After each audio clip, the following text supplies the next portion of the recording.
guys, ang aking lola ay nagbubunga nga.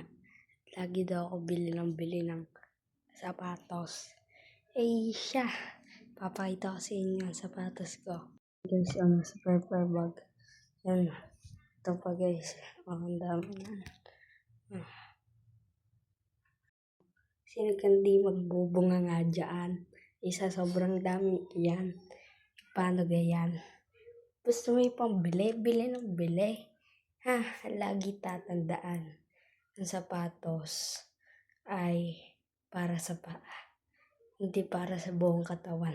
Ang pagkakadami ay loko, paisa. Ang dami daw eh. Isipin nyo, sino di magbubunga nga. Ang sabi sa akin, may adobo gayaan. Sobrang dami. Kainin mo yan, itinola mo. Alam mo bili lang ng bili. Yun lang. Follow.